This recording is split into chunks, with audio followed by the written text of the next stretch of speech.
नमस्कार दोस्तों, आप सबों का हार्दिक स्वागत है आपका प्यारा channel A to Z study point पर। मैं प्रदीप सर आज हम क्लास लेके आए हुए हैं CTET positive and negative tag word से, जो कि आप बिना पढ़े भी समय बहुत कम है सीटेट एग्जाम के लिए, तो यहाँ कुछ टैग वर्ड का इस्तेमाल करके आप अच्छा खासा नंबर को प्राप्त कर सकते हैं। आखिर वो कैसे नंबर प्राप्त कर सकते हैं, आइए चर्चा करते हैं। तो ध्यान रहे प्यारे दोस्तों, वीडियो के अंत तक बने रहें। यहाँ से आप इस वीडियो के माध्यम से आप एग्जाम को क्वालिफाई कर सकते हैं, ये पूर्ण गारंटी है।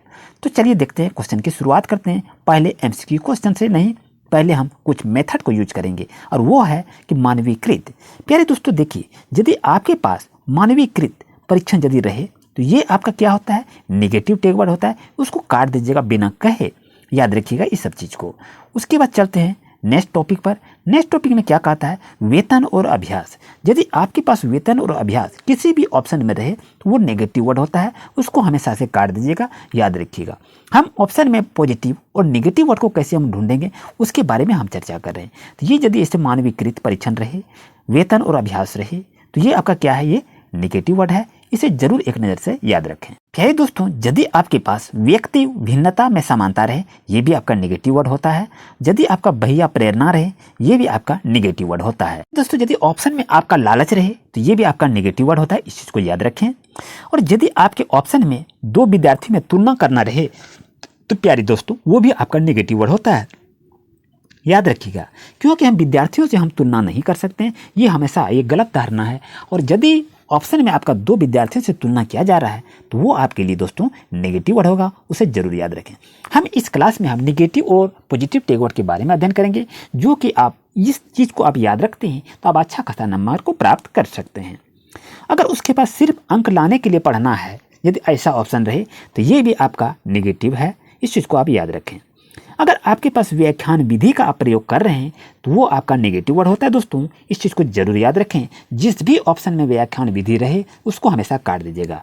यदि चार भी ऑप्शन में आपका देखिए दो विद्यार्थी की तुलना करे, सिर्फ अंक लाने के लिए पढ़ना पड़े या व्याख्यान विधि का प्रयोग रहे, ये सारे ऑप्शन क्या है, आपका गलत है। और बाकी जो एक बच जाएगा वही दोस्तों आपके लिए सही रहेगा। अब नेक्स्ट को देख रहे हैं, नेक्स्ट पॉइंट क्या है, योगात्मक आकलन। यदि योगात्मक आकलन के बारे में जहाँ पढ़ाई करेंगे तो वो भी आपका नेगेटिव वर्ड होता है। और शिक्षक केंद्रित शिक्षा यदि हम जहाँ दे रहे हैं वो भी आपका नेगेटिव वर्ड होता है। ये अधिकतर बार बार सीटेट एग्जाम में इस बात को पूछा जाता है। आप देख लीजिएगा 21 जनवरी 2024 को यहीं से आपका आंसर को बनाया जाएगा। उस चीज़ को आप जरूर से जरूर याद रखें। इस वीडियो के माध्यम से आप 100% पूर्ण गारंटी है कि आप अच्छी तरह से पास कर जाएंगे। दोस्तों अगर आपके पास रटंत प्रणाली का भी उपयोग किया जा रहा है ऑप्शन में रहे तो वो भी आपका ऑप्शन गलत रहता है। फूट डालो और राज करो की नीति रहती है, वो भी आपका ऑप्शन गलत रहता है। इस तरह से आप सीटेट एग्जाम में आप अच्छा खासा नंबर को प्राप्त कर सकते हैं। ये दोस्तों सभी को आप पढ़े अभी नेगेटिव वर्ड। अब आते हैं कुछ पॉजिटिव वर्ड, जो कि आपको देखकर उसको क्लिक करके आपको आंसर को फाइंड आउट करना है। प्यारे दोस्तों, हम पॉजिटिव टैग वर्ड को लेके आ गए हैं, तो आइए चलते क्लास की शुरुआत करते हैं। वीडियो के अंत तक बने रहें। यदि आपके ऑप्शन में बाल केंद्रित शिक्षा रहे तो आपका ये पॉजिटिव होगा, हमेशा ये सही रहेगा। अगर शिक्षक केंद्रित शिक्षा रहे तो वो आपका नेगेटिव होगा। तो बाल केंद्रित शिक्षा अगर रहे तो ये आपके लिए क्या होगा, पॉजिटिव रहेगा। इस चीज़ को आप जरूर से जरूर याद रखें। अगर आपके ऑप्शन में आंतरिक प्रेरणा रहे, ये भी आपका ऑप्शन पॉजिटिव रहता है, इसको याद रखें। अगर करके सीखने की बात रहे वो भी आपका पॉजिटिव रहता है, इस चीज़ को भी जरूर याद रखें। अगर आपके पास अंतःक्रिया की बात रहे, इस तरह से ऑप्शन अगर आपके ऑप्शन में दिखाई रहे आपके आंसर में, तो ये सभी क्या है, ये सभी हैं आंसर सही हैं, करेक्ट हैं। इस चीज़ को जरूर से जरूर याद रखें। प्यारे दोस्तों, अगर आपके ऑप्शन में विविधता रहे, ये भी आपका ऑप्शन सही रहेगा। और यदि आपके ऑप्शन में समावेशी शिक्षा की बात रहे तो वो भी आपका ऑप्शन सही रहेगा। यदि सतत और व्यापक मूल्यांकन की बात रहे तो वो भी ऑप्शन आपके लिए सही रहेगा। अगर अधिगम के लिए आकलन कर रहे हैं तो वो भी ऑप्शन आपके लिए सही रहेगा। ये सभी चीज़ को आप याद रख लें। और पूर्व ज्ञान की यदि बात किया जा रहा है तो वो भी ऑप्शन आपके लिए सही रहेगा। और त्रुटियां की यदि बात करें तो वो भी आपका ऑप्शन सही रहेगा। यहाँ पर देख रहे हैं कि परिवर्तनशील प्रगतिशील शिक्षा, लचीलापन और गतिशीलता, रचनावाद और सृजनात्मक प्रयास करना, ये सभी क्या है, ये पॉजिटिव वर्ड हैं। अगर आपके ऑप्शन में ऐसा शब्द को देखने को मिले उसको तुरंत आप सही कर लीजिएगा। अब कुछ देख लेते हैं एनसीएफ 2005 के मार्गदर्शी सिद्धांत क्या क्या है, जो यहाँ से भी क्वेश्चन को पूछे जाते हैं। दोस्तों यदि ज्ञान को स्कूली शिक्षा के बाहर के जीवन से जोड़ना है, ये भी आपका ऑप्शन सही रहेगा। पढ़ाई को रटन प्रणाली से मुक्त करना है, ये एनसीएफ 2005 के मार्गदर्शी सिद्धांत को बताया जा रहा है, ऑप्शन ऐसे ही पूछे जाएंगे कि पढ़ाई को रटन प्रणाली से मुक्त करना किस एनसीएफ के द्वारा मांगा जाता है। तो एनसीएफ 2005 की मार्गदर्शक सिद्धांत को हम आपके साथ शेयर कर रहे हैं। पढ़ाई को सिर्फ पाठ्यपुस्तक हो तक ही सीमित ना रहने दें। परीक्षा प्रणाली लचीलापन बनाना तथा कक्षा को गतिविधि से जोड़कर पढ़ाना, ये भी आपका एनसीएफ 2005 के अंतर्गत आता है। शिक्षा द्वारा प्रजातांत्रिक एवं राष्ट्रीय चिंताओं को समाहित करना, ये एनसीएफ 2005 के अंतर्गत ही आता है। एनसीएफ 2005 रचनावाद पर जोर देती है, इस चीज़ को जरूर याद रखें।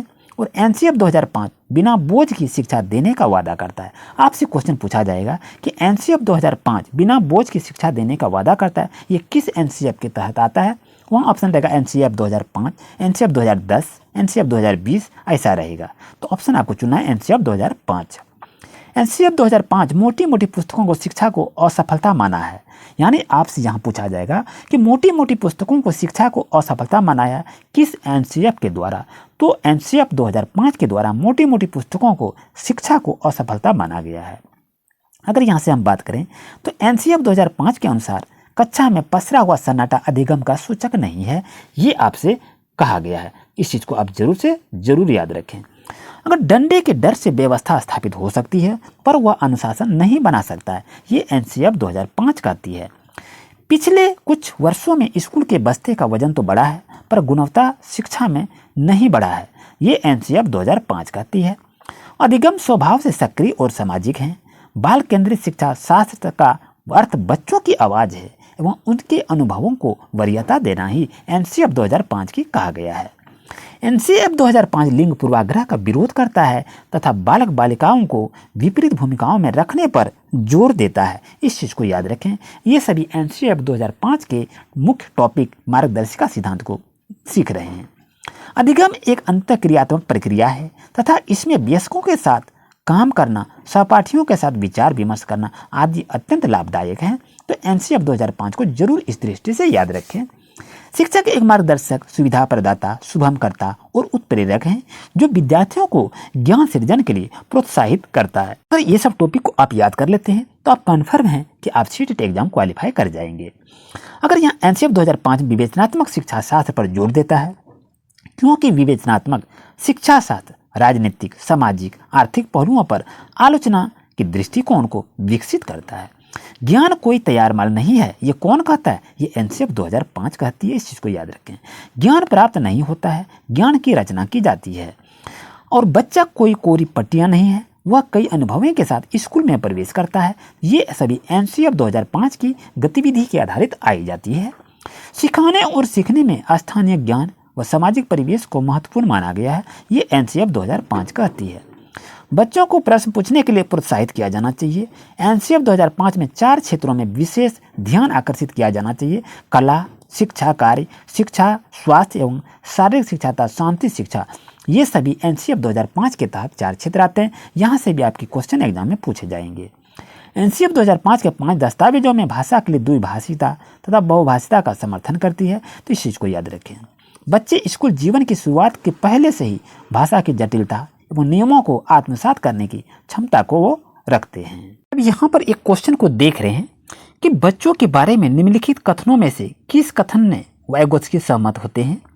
तो यहाँ देखिए, अगर इसका आप आंसर नहीं जान रहे हैं, देखिए अभी जिस चीज़ को हम पढ़ाए और सीखे उसी से इसका हम आंसर यहाँ से ढूंढ लेंगे। कैसे? देखिए ऑप्शन नंबर ए में देखते हैं, बच्चे तब सीखते हैं जब उनके लिए आकर्षक पुरस्कार, जहाँ भी पुरस्कार का बात दिया जाए वो आपका ऑप्शन गलत रहता है, यहाँ खत्म हो गया। अब बच्चों के चिंतन को तब समझा जाए जब प्रयोगशाला में पशुओं पर प्रयोग करें। प्रयोगशाला की बात जहाँ भी आए तो वो भी आपका ऑप्शन गलत हो गया। ठीक है, अब देखते हैं, बच्चे जन्म से शैतान होते हैं। देखिए शैतान आ गया, ये भी आपका क्या है? ऑप्शन गलत हो गया। यहाँ दंड की बात आ गया, ये भी आपका ऑप्शन गलत है। तो जब ये आपका ए नंबर गलत, बी गलत, सी गलत, तो ऑप्शन नंबर डी बच गया ना, तो डी नंबर ही आपके लिए सही रहेगा। ऐसे ही क्वेश्चन अधिकतर आपके एग्जाम में पूछे जाएंगे। नेक्स्ट क्वेश्चन की बात करें कि बच्चों की त्रुटियों के बारे में निम्नलिखित में कौन सा कथन सत्य है? तो देखिए बच्चे, अब इसमें देखिए, अब यहाँ भी जान रहे हैं, इसका आपके पास कोई अर्थ नहीं है, यानी किसी ऑप्शन में आप अर्थ को नहीं निकाल पाएंगे। तो चलिए इसको हम टेक वर्ड के सहारे से कैसे इसको फाइंड आउट करेंगे, चलिए देखते हैं। बच्चों की त्रुटियां उनके सीखने की प्रक्रिया का अंग है। चलिए ऑप्शन नंबर 1 देख लिए। बी में है, बच्चों तब त्रुटियां करते हैं जब शिक्षक सौम्य हो, उनकी त्रुटियां करना दंडवन्न है। देखिए दंडवन्न है तो ये भी आपका ऑप्शन गलत है। यानी दंड की बात किया वो ऑप्शन गलत है। बच्चों की त्रुटियां शिक्षा के लिए महत्वहीन है, यहाँ महत्वहीन दिया, ये भी आपका ऑप्शन गलत है। यहाँ काट दें तो ये भी आपका ऑप्शन गलत हो गया। अब देखते हैं असावधानी के कारण बच्चे त्रुटियां करते हैं, और सावधानी जो दिया ये भी आपका ऑप्शन गलत है। तो बच गया कहाँ, ऑप्शन नंबर ए बच गया। तो ये दोस्तों आपके लिए सही रहेगा। ऐसे ही आपके क्वेश्चन एग्जाम में पूछे जाएंगे। अगर इसी तरह से और वीडियो चाहिए तो वीडियो को ज़्यादा से ज़्यादा शेयर करें, आप जरूर से जरूर कमेंट करें। मिलते हैं दोस्तों न्यू क्लास में। Thank you.